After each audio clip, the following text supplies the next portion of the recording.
Este libro está dedicado a Edward Beichmann, mi querido tío, que me proporcionó las primeras nociones del cielo.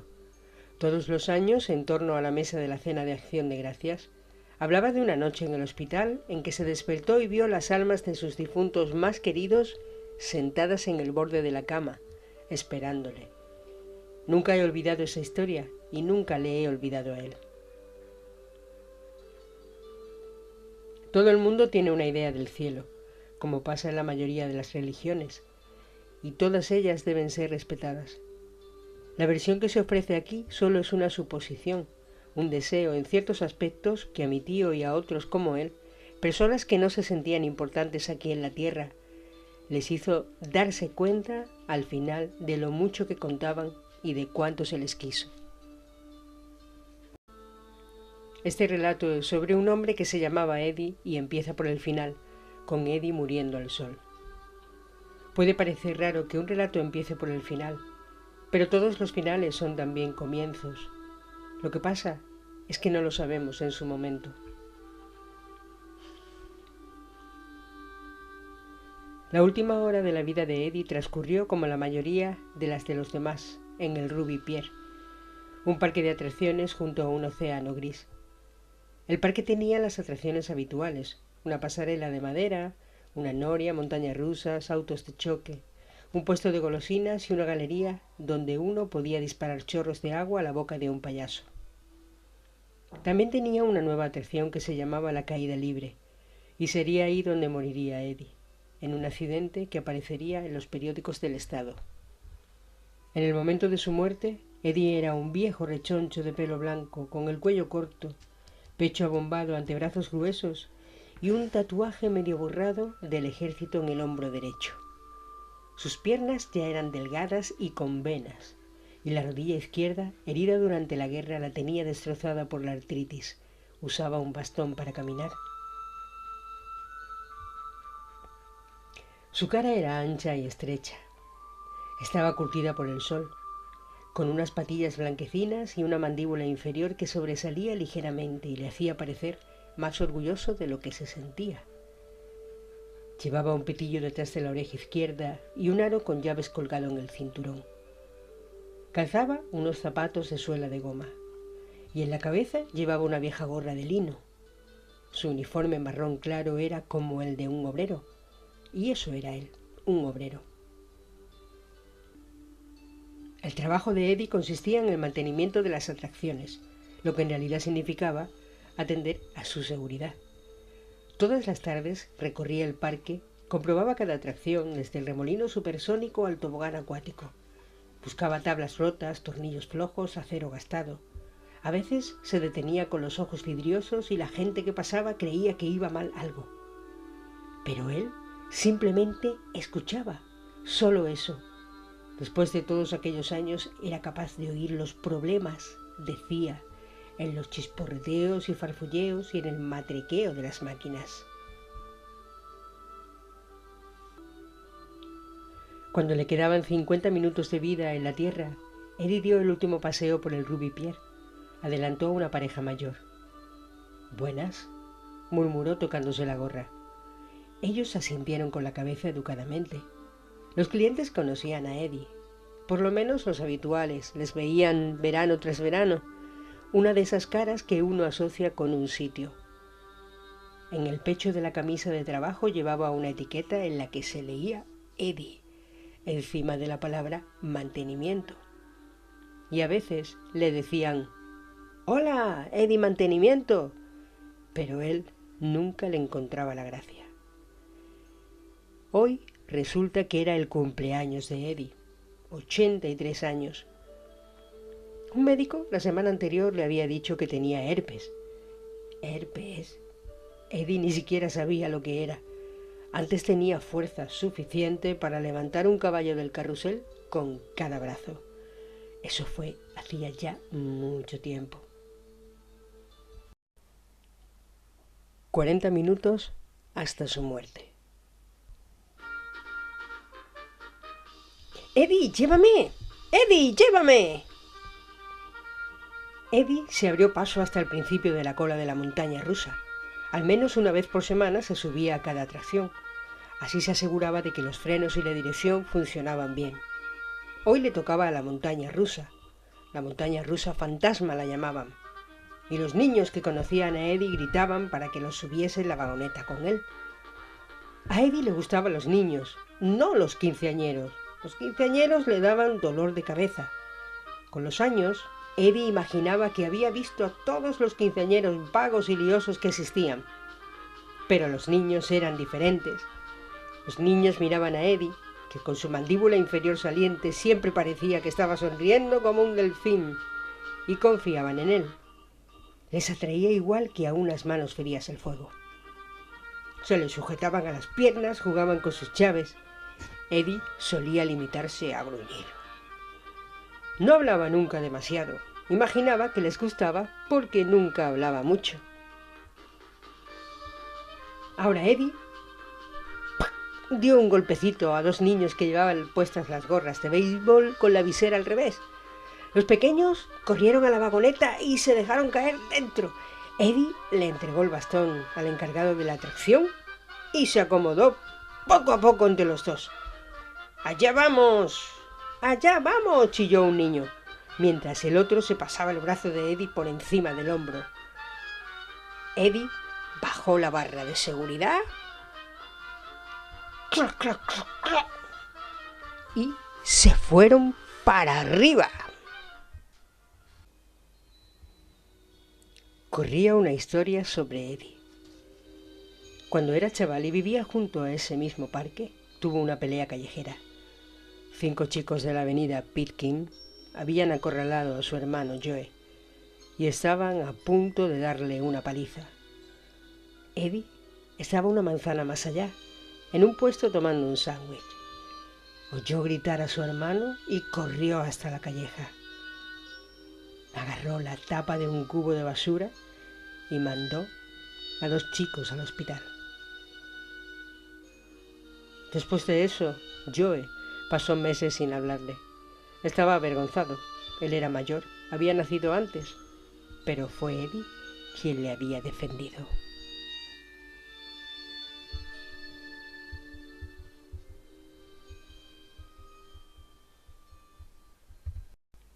«34 minutos de vida». ¿Podemos repetir, Eddie? Anda, por favor. Eddie levantó la barra de seguridad, dio a cada niño un caramelo, recuperó su bastón y luego fue cojeando hasta el taller de mantenimiento para refrescarse. Hacía calor aquel día de verano. De haber sabido que su muerte era inminente, probablemente habría ido a otro sitio. Pero hizo lo que hacemos todos. Continuó con su aburrida rutina, como si todavía estuvieran por venir todos los días del mundo. Uno de los trabajadores del taller, un joven desgarbado de pómulos marcados que se llamaba Domínguez, estaba junto al depósito de disolvente. Quitaba la grasa a un engranaje. «¡Hola! ¡Eddie!». «Dom», respondió Eddie. El taller olía a serrín, era oscuro y estaba atestado. Tenía el techo bajo y en las paredes había ganchos de los que colgaban taladros, sierras, martillos. Por todos lados había partes del esqueleto de atracciones del parque. Compresores, motores, cintas transportadoras, bombillas, la parte de arriba de la cabeza de un pirata. Amontonados contra una pared había botes de café con clavos y tornillos. Y amontonados contra otra pared, interminables botes de grasa. Engrasar un eje, decía Eddie, no requería mayor esfuerzo mental que fregar un plato. La única diferencia era que cuando uno lo hacía se ponía más sucio, no más limpio. Aquel era el tipo de trabajo que hacía Eddie. Engrasar, ajustar frenos, tensar pernos, comprobar paneles eléctricos. Muchas veces había ansiado dejar aquel sitio, encontrar un trabajo distinto, iniciar otro tipo de vida. Pero vino la guerra. Sus planes nunca se llevaron a cabo. Con el tiempo se encontró con canas, los pantalones más flojos y aceptando que él era ese y lo sería siempre. Un hombre con arena en los zapatos en un mundo de risas mecánicas y salchichas a la plancha. como su padre antes que él. Como indicaba la etiqueta de su camisa, Eddie se ocupaba del mantenimiento. Era el jefe de mantenimiento, o como a veces le llamaban los niños, el hombre de las atracciones del Ruby Pier. «Largo», dijo Eddie golpeando la barandilla con el bastón. «Venga, venga, que eso no es seguro». Los quinceañeros le miraron enfadados. Las barras verticales de los coches chisporroteaban con electricidad. Ps, ps, ps, ps. «Eso no es seguro», repitió Eddie. Los quinceañeros se miraron unos a otros y un chico que llevaba un mechón naranja en el pelo hizo un gesto de burla a Eddie y luego se subió a la barandilla del centro. «Venga, colegas, pilladme», gritó haciendo gestos, y los jóvenes que conducían fueron y él decía «¡Pilladme!». Eddie golpeó la barandilla con tanta fuerza que el bastón casi se le parte en dos. «¡Fuera!». Los chicos se marcharon.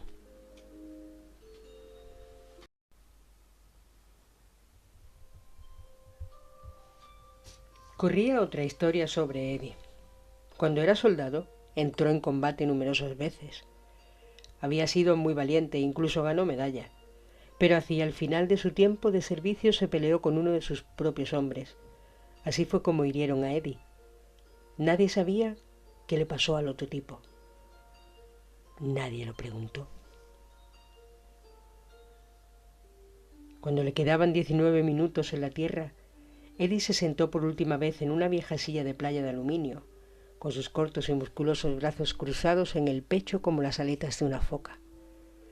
Sus piernas estaban rojas por el sol y en su rodilla izquierda todavía se distinguían cicatrices.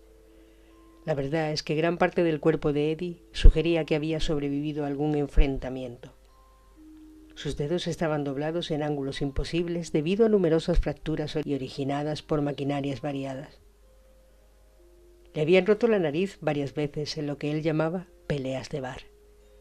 Su cara de amplia mandíbula quizás había sido alguna vez armoniosa, del modo en que pudo serlo la de un boxeador antes de recibir demasiados puñetazos.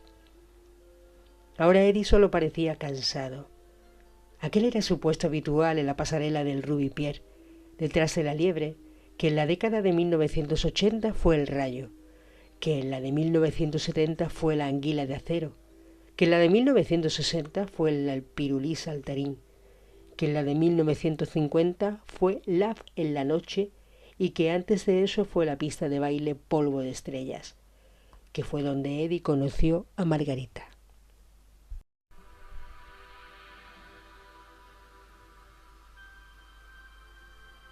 Toda vida tiene un instante de amor del de verdad. Para Eddie, el suyo tuvo lugar una cálida noche de septiembre, después de una tormenta cuando la pasarela de madera estaba lavada por la lluvia. Ella llevaba un vestido de algodón amarillo y un pasador rosa en el pelo. Eddie no habló mucho. Estaba tan nervioso que tenía la sensación de que la lengua se le había quedado pegada con los dientes. Bailaron con la música de una gran orquesta, la orquesta de Delaney en Larguirucho y sus Evergledes. La invitó a una limonada. Ella dijo que se tenía que ir antes de que se enfadaran sus padres, pero cuando se alejaba, se volvió y le saludó con la mano. Aquel fue el instante durante el resto de la vida de Eddie. Siempre cuando pensaba en Margarita, Eddie veía aquel momento a ella despidiéndose con la mano, el pelo oscuro cayéndole sobre un ojo, y sentía el mismo acelerón arterial del amor. Aquella noche volvió a casa y despertó a su hermano mayor. Le dijo que había conocido a la chica con la que se iba a casar. «Duérmete, Eddie», gruñó su hermano. Una ola rompió en la playa. Escupió algo que no quiso ver. Lo lanzó lejos. Antes pensaba mucho en Margarita, ahora ya no tanto. Ella era como una herida debajo de un antiguo vendaje, y él se había ido acostumbrando al vendaje. ¿Qué era herpes? 16 minutos de vida.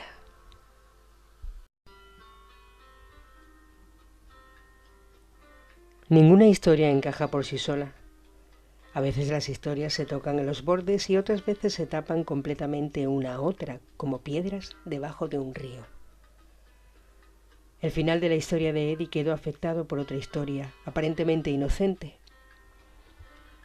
Meses antes, una tarde con nubes, en que un joven llegó a Ruby Pierre con 3 amigos.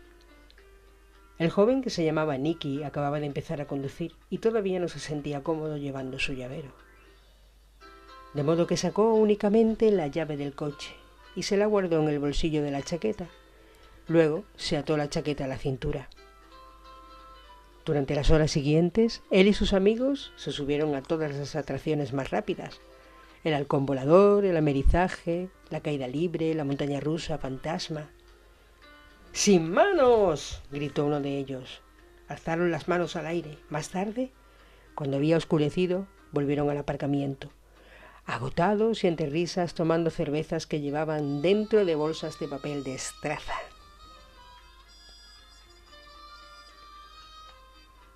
Nicky metió la mano en el bolsillo de la chaqueta y buscó. ¡Uf! Soltó un taco. La llave había desaparecido. 14 minutos para su muerte. Eddie se secó la frente con un pañuelo. Allá en el océano, diamantes de luz de sol bailaban en el agua, y Eddie contempló su vivo movimiento. No había vuelto a estar bien de pie desde la guerra, pero volvió a la pista de baile polvo de estrellas con Margarita. Allí, Eddie había sido tocado por la gracia.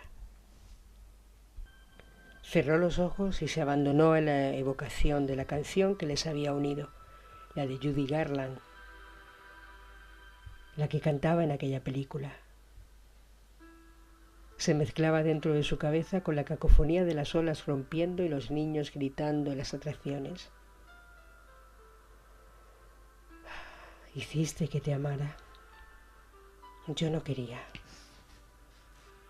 Yo no quería amarte. Siempre lo sabrás. Y siempre lo sabrás. Eddie notó las manos de ella en sus hombros, apretó los ojos con fuerza para hacer más vívido el recuerdo. 12 minutos de vida. Perdone.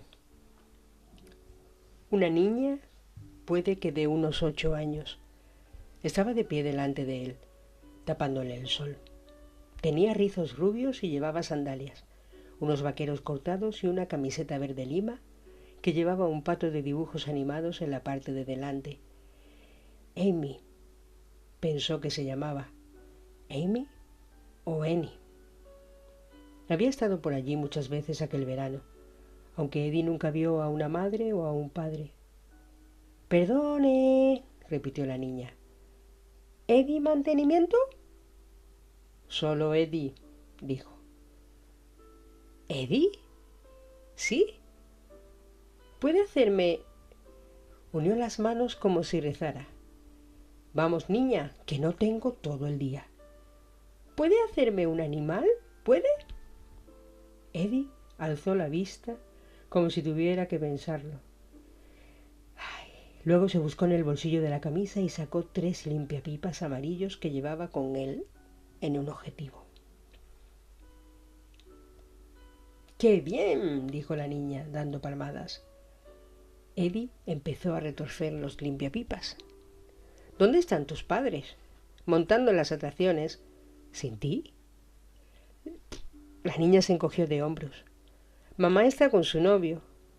Eddie alzó la vista. «Ah». Dobló los limpiapipas en varios círculos pequeños. Luego enrolló con cuidado los círculos, uno en torno al otro. Ahora le temblaban las manos, de modo que le llevaba más tiempo que antes, pero los limpiapipas pronto tenían que formar una cabeza, unas orejas, cuerpo y un rabo. «¿Un conejo?», dijo la niña. Eddie le guiñó el ojo. «¡Gracias!». La niña se puso a dar vueltas. perdida en ese sitio donde los niños ni siquiera saben que se les mueven los pies. Eddie se volvió a secar la frente, luego cerró los ojos, se hundió en la silla de playa y trató de que la vieja canción le volviera a la cabeza. Una gaviota graznó mientras pasaba volando por encima de él.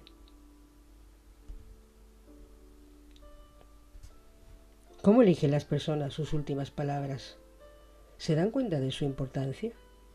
¿Han sido señaladas por el destino para que sean inteligentes? A sus 83 años, Eddie había perdido a casi todos los que había tenido en la vida, los que le habían importado. Unos murieron jóvenes y a otros se les había dado la oportunidad de hacerse viejos antes de que una enfermedad o un accidente se los llevase. En sus funerales, Eddie escuchaba cómo los asistentes recordaban sus últimas palabras. Es como si supiera que iba a morir, decían algunos. Eddie nunca lo creía, por lo que sabía, cuando te tocaba, te tocaba. Eso era todo.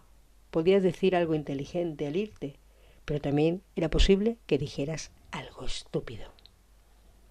Que conste que las últimas palabras de Eddie serían ¡atrás! Estos son los sonidos de los últimos minutos de Eddie en la tierra. Olas que rompen, el lejano estrépito de música de rock, el zumbido del motor de un pequeño biplano que llevaba un anuncio en la cola. Y esto. ¡Dios mío! ¡Miren! Eddie notó que los ojos se le disparaban debajo de los párpados. Con los años había llegado a familiarizarse con todos los ruidos del Ruby Pierre y podía dormir a pesar de ellos como si fueran una canción de cuna. Aquella voz no era de una canción de cuna. ¡Dios mío! ¡Miren! Eddie se puso de pie como impulsado por un resorte. Una mujer con brazos rollizos y un hoyuelo alzaba una bolsa de la compra y señalaba algo gritando. Un pequeño grupo se había reunido en torno a ella. Todos miraban al cielo. Eddie lo vio de inmediato. En la parte de arriba de la caída libre, la nueva atracción, caída de la torre, una de las vagonetas estaba inclinada en ángulo, como si intentara volcar su carga. 4 pasajeros, 2 hombres y 2 mujeres, sujetos únicamente por una barra de seguridad, se agarraban frenéticamente a lo que podían. ¡Oh! ¡Dios mío! Gritó la mujer gorda. ¡Se van a caer! Una voz graznó por la radio del cinturón de Eddie. ¡Eddie! ¡Eddie! El pulso, el botón. ¡Lo estoy viendo! ¡Llama a seguridad! Personas que subían corriendo de la playa señalaban como si hubiera ensayado una escena. ¡Mirad! ¡Allí arriba! Una atracción se ha soltado. Eddie agarró su bastón y fue cojeando hasta la valla de seguridad que rodeaba la base de la plataforma. El manojo de llave sonaba contra su cadera. El corazón se le había desbocado. En la caída libre 2 vagonetas hacían el descenso de esos que revuelven el estómago y se detenían en el último instante debido a un chorro de aire hidráulico. ¿Cómo se habría soltado una vagoneta así? Estaba ladeada, unos centímetros por debajo de la plataforma superior, como si hubiera empezado a bajar y luego hubiera cambiado de idea. Eddie llegó a la puerta y tuvo que tomar aliento. Domínguez venía corriendo desde el taller y casi se estrelló con él. «Óyeme bien», dijo Eddie, agarrando a Domínguez por los hombros. Le apretaba con tanta fuerza que Domínguez hizo una mueca de dolor. «Óyeme bien. ¿Quién está ahí arriba? ¿Quién?» «Willy». «Bien. Debe de haber accionado la parada de emergencia. Por eso está colgando la vagoneta. Sube por las escalerillas y dile que libere manualmente la sujeción de seguridad para que esas personas puedan salir. ¿Vale? Está al fondo de la vagoneta. Así que vas a tener que sujetarlo mientras él se estira. ¿Entendido? Luego los dos, no uno solo. ¿Entiendes? Los 2. Sacáis a esa gente. Uno sujeta al otro. ¿Entendido?» Domínguez asintió rápidamente con la cabeza. «Después, mandad esa puñetera vagoneta abajo para que podamos saber qué es lo que ha pasado». La cabeza de Eddie latía. Aunque en su parque nunca había habido accidentes importantes, conocía terribles historias relacionadas con su profesión. Una vez en Brighton, Un perno se desenroscó de una góndola y 2 personas cayeron y se mataron. Otra vez en el Parque de las Maravillas un hombre había intentado cruzar el carril de una montaña rusa. Cayó y quedó sujeto por los sobacos. Quedó encajado y empezó a chillar al ver que las vagonetas iban a toda velocidad hacia él. Bueno, fue horrible. Eddie se quitó aquello de la mente. Ahora había gente a su alrededor, tapándose la boca con la mano, mirando cómo Domínguez trepaba por la escalerilla. Eddie trató de recordar las entrañas de la caída libre. Motor, cilindros hidráulicos, juntas, cables. ¿Cómo se podía soltar una vagoneta? Siguió visualmente la atracción desde las 4 personas aterradas de la cima, bajando por el eje hasta la base. Motor, cilindros, hidráulica, juntas, cable. Domínguez llegó a la plataforma superior. Hizo lo que Eddie le había dicho. Agarró a Willy mientras éste se estiraba hacia la parte de atrás de la vagoneta, para soltar la sujeción. Una de los ocupantes se lanzó hacia Willy y casi lo echó fuera de la plataforma. La multitud contuvo el aliento. «¡Espera, espera, espera!», se dijo Eddie a sí mismo. Willy probó de nuevo. Esta vez logró accionar el dispositivo de seguridad. «¡El cable!», murmuró Eddie. La barra se levantó y la multitud soltó un «¡Oh!». Llevaron rápidamente a los ocupantes a la plataforma. El cable se está rompiendo. Eddie tenía razón. En el interior de la base de la caída libre, oculto a la vista, el cable que subía a la vagoneta número 2 había estado rozando durante los últimos meses en una polea bloqueada, que había ido arrancando los hilos de acero de cable, como si pelaran una espiga de trigo, hasta que prácticamente estuvieron cortados. Nadie lo había notado. ¿Cómo lo iban a notar? Solo una persona que hubiera rectado dentro del mecanismo podría haber visto la improbable causa del problema. La polea estaba bloqueada por un objeto pequeño, que debía haber caído por la abertura en algún momento. Una llave de coche.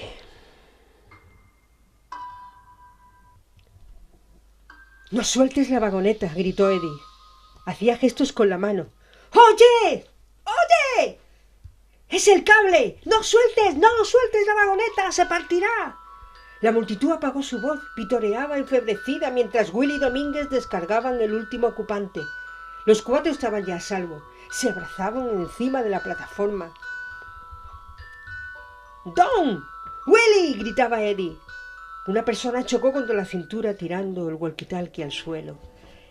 Eddie se dobló para recogerlo. Willy fue a los controles, puso el dedo encima del botón verde. Eddie alzó la vista. «¡No! ¡No! ¡No! ¡No hagas eso!». Eddie se volvió hacia la multitud. «¡Atrás! ¡Atrás!». Algo de la voz de Eddie debía haber atraído la atención de la gente. Dejaron de soltar vítores y empezaron a dispersarse. Se hizo un claro debajo de la caída libre. Eddie vio a la última cara de su vida, caída encima de la base metálica de la atracción, como si alguien la hubiera tirado allí. La nariz moqueando y las lágrimas llenándole los ojos, estaba la niña con el animal hecho con un limpiapipas. «¡Emi! ¡Eni! ¡Mami! ¡Mamá! ¡Mamá!», balbuceaba, casi rítmicamente, paralizada, como los niños cuando lloran. «¡Mami! ¡Mamá! ¡Mami!».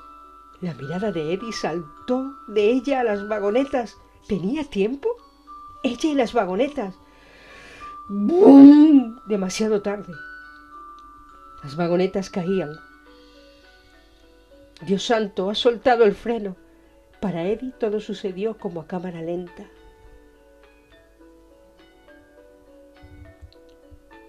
Dejó caer su bastón e hizo esfuerzos con su pierna mala hasta que notó que descargaba de dolor, que casi lo hizo caer.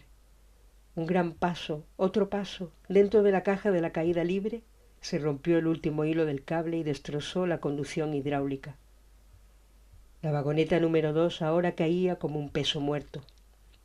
Nada la podría detener, una roca cayendo por un despeñadero. En aquellos momentos finales, A Eddie le pareció oír el mundo entero. Gritos lejanos, olas, música, una ráfaga de viento, un sonido grave, intenso y feo que comprendió era su propia voz que le perforaba el pecho. La niña alzó los brazos. Eddie se lanzó. Su pierna mala le falló. Medio volando, medio tambaleándose, avanzó hacia la pequeña y cayó en la plataforma metálica, que desgarró su camisa y le abrió la carne, justo debajo de la etiqueta en la que decía Eddie y mantenimiento. Notó dos manos en la suya, dos manos pequeñas. Hubo un gran impacto, un cegador relámpago de luz y después nada.